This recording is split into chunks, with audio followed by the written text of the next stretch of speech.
예, 시청자 여러분 안녕하십니까. 신성하게 5분 역사 상식입니다. 그 5분 역사 상식이라고 이제 그 주제를 달았는데요.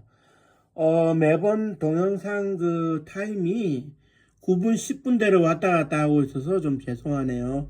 저도 이제 짧게 하고 싶은데 하고 싶은 얘기가 많나 봅니다. 오늘은 뭐라 그래야 될까요? 누구도 찾지 않고 버려진 박윤관 상병 이야기를 좀 하려고 합니다. 이렇게 보셔야 될 것 같아요. 12.12 군사 행동은 이미 법적으로 이제 반란으로 규정이 되었고 이제 처벌을 받았는데, 처벌을 받았으니까 일단 끝은 나긴 났어요. 났는데, 여기서 이제 한 가지를 이제 그 설명을 드리자면 이렇게 보셔야 될 것 같습니다. 뭐냐 하면은 그날 밤 12월 12일 저녁에 군대 시간으로 19시 무렵, 저녁 7시 무렵에 그 허삼수 보안사령부 인사처장이 권정달 정보처장으로 위장을 해가지고 이제 정성화 총장을 연행하러 갔었죠. 그래가지고 이제 육사 13기였던 우경윤 대령 육군 범죄수사단장하고 같이 이제 갔는데 그 육군 범죄수사단장이었던 우경윤 대령이 헌병이니까 관저를 장악하기가 용이하다 싶어서 이제 같이 갔어요.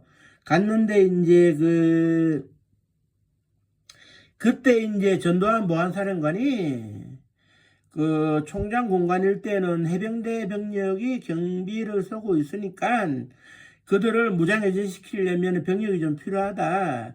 무장을 단단히 하고 가라. 그래서 이제 그때 당시에 헌병감실 기획과장이었던 성한옥 대령과 최성립 중령이 33 헌병대를 이끌고 갔어요. 33 헌병대는 육군본부 소속이었는데 10월 26일 궁정동 박정희 대통령 시해 사건 당시에 궁정동 안가를 접수하러 가기 위해 가지고 33 헌병대가 보안사령부 예하에 이제 잠시 배속이 돼가 있었던 상태인데 이 병력을 이제 이끌고 갔어요. 그때 이제 이끌고 갔던 병력이 이제 58분의 3이었던 것으로 기억이 되거든요. 이 58분의 3이었다는 얘기는 무슨 얘기냐면 성한옥 대령과 최성립 중령, 이종민 중령 해가지고 장교 세 사람의 사병이 58명이었어요. 그래서 이들이 이제 총장 공간에 있는 해병대원들을 제압을 하고 정 총장을 불법으로 체포를 했는데 정 총장만 이제 데리고 이제 허삼수 대령이 서빙고 분실로 가고 난 다음에 총장 공간에서 이제 피신을 하는데 성공한 반일부준이라고 공간 관리관이 있었는데 이 사람이 인근에 있던 해병대 경비대에 가가지고 도움을 요청했어요. 그래가지고 해병대 기동타격대가 출동을 해가지고 다시금 총장 공간을 장악하게 되는데 여기서 이제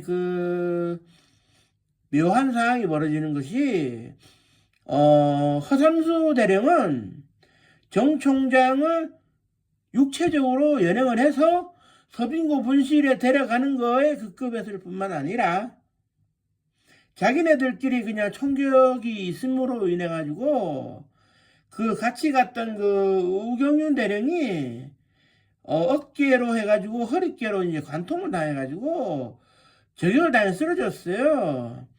그런 상황에서 성한옥 헌병감실 기획과장이 이 데리고 왔던 마이크로버스에 이제 태우고 왔던 삼성 헌병대 병력을 철수하라는 명령을 듣지 못해가지고 대기하고 있다가 해병대 기동대 병력에게 제압을 당합니다.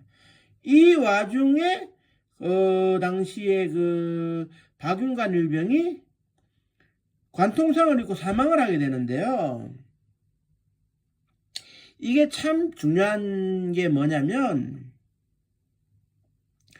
12.12 군사 반란이 있고 난 이후에 박윤관 일병은 상병으로 1계급 특진이 되고 장례식을 치르고 현충원에 묻혀 있습니다.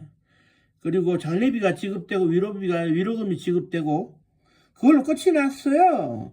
그 이후에 아무도 찾지를 않았는데 그 이후에 국방부 지하벙커에서 이제 그 반란군에게 총을 뺏기지 않겠다고 제안을 하다가 한 발 맞고 사망을 한 정선열 병장하고 이웃해서 이제 현충원에 묻혀 있거든요.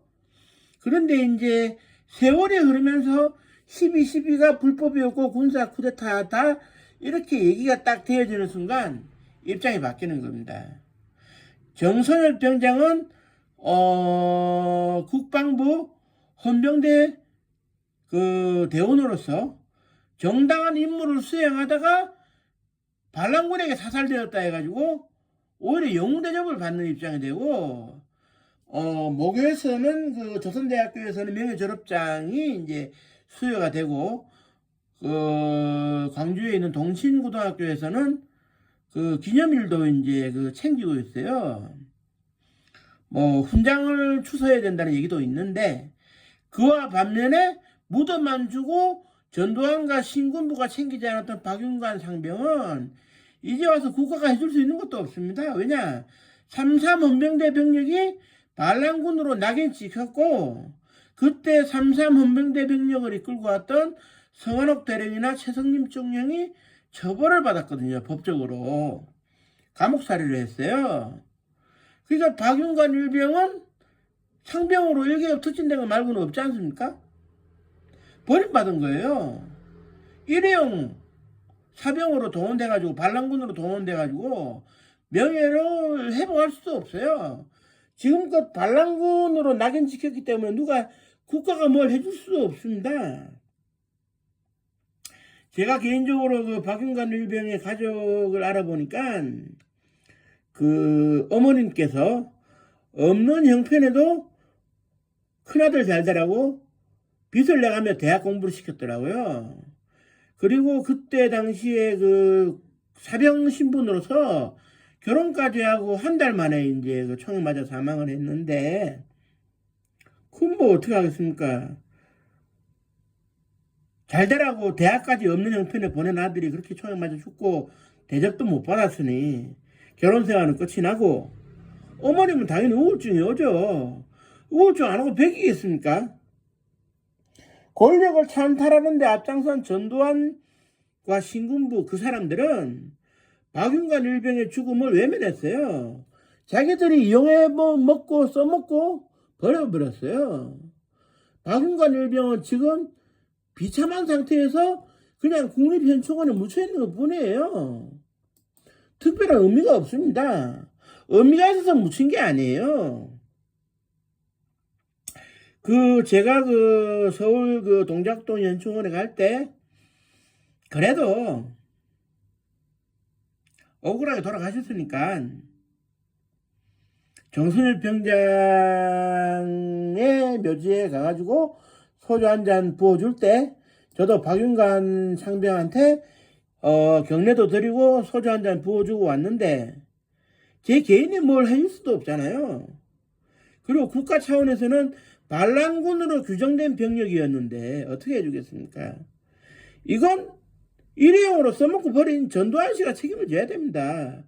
허삼수 씨가 책임을 져야 되고요. 성한옥, 최성립, 그 다음에 우경련 대령이 책임을 져야 되는데 아무도 책임을 안 지니까 버림받고 비참해지잖아요. 지금도 그렇습니다.